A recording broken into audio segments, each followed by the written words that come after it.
ஹரே கிருஷ்ணா. ஓம் நமோ பகவதே வாசுதேவாய.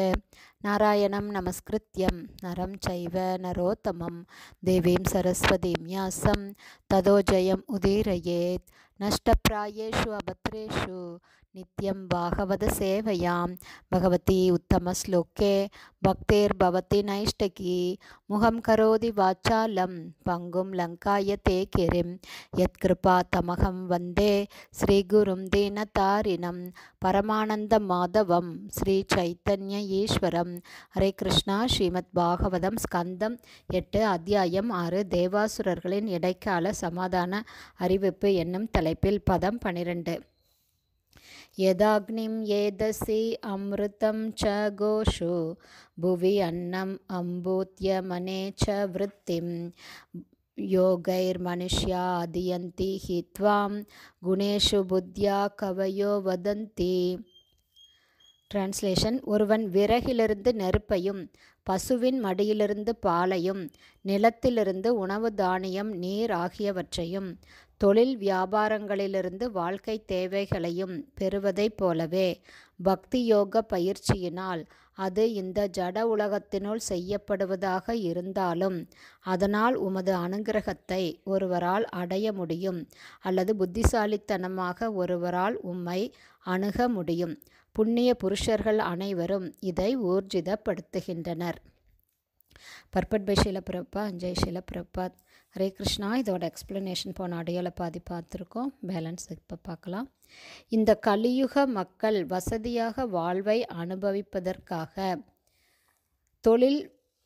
இயந்திர தொழில் வியாபாரங்களில் ஈடுபாடு கொள்கின்றனர். ஆனால் பகவானிடம் திரும்பிச் செல்வதன் மூலமாக வாழ்வின் முடிவான நோக்கத்தை அடையக்கூடிய பக்தி தொண்டில் ஈடுபடும் முயற்சியை அவர்கள் செய்ய மறுக்கின்றனர். துரதிர்ஷ்டவசமாக நாதே விதுக ஸ்வார்த்த கதிம் ஹி விஷ்ணும் துராச்சயா ஏ பகிரர்த்த மானினக என்று சாஸ்திரம் கூறுகிறது.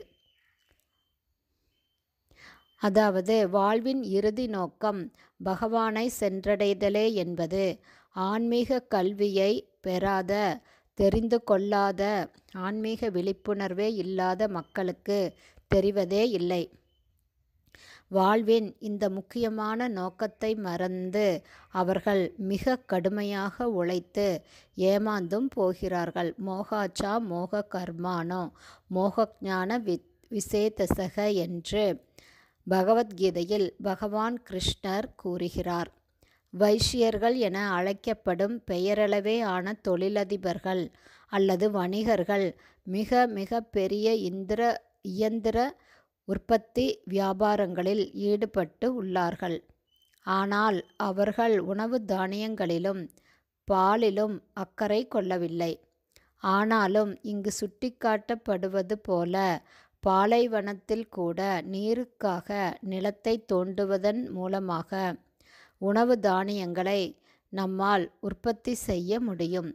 உணவு தானியங்களையும் காய்கறிகளையும் நாம் உற்பத்தி செய்யும் போது பசுக்களையும் நம்மால் பராமரிக்க முடியும். அவற்றை பராமரிக்கும் வேளையில் அவற்றிடமிருந்து அதாவது பசுக்களிடமிருந்து பெருமளவு பாலை நாம் கறந்து கொள்ளலாம். மேலும் போதுமான பாலை பசுக்களிடமிருந்து பெற்று அவற்றை உணவு தானியங்களுடனும் காய்கறிகளுடனும் சேர்த்து சமைப்பதன் மூலமாக நூற்றுக்கணக்கான அமிர்தம் போன்ற நல்ல உணவு வகைகளை நம்மால் தயாரிக்க முடியும். இந்த உணவுகளை நாம் மகிழ்ச்சியுடன் உண்பதுடன் இயந்திர உற்பத்தி தொழிலையும் வேலையில்லா திண்டாட்டத்தையும் நம்மால் கண்டிப்பாக தவிர்க்க முடியும். ஹரே கிருஷ்ணா. ஸ்ரீமத் பாகவதம் ஸ்கந்தம் 8 அத்தியாயம் 6 தேவாசுரர்களின் இடைக்கால அறிவிப்பு என்னும் தலைப்பில் பதம் 12 ஸ்ரீல பக்திவேதாந்த சுவாமி பிரபுபாதாவின் விளக்க உரை அடுத்த ஆடியோவிலும் தொடரும். ஹரே கிருஷ்ணா. ஸ்ரீல குருதேவ்க்கு ஜெய். ஸ்ரீல பிரபுபாதுக்கு ஜெய். ஹரி போல்.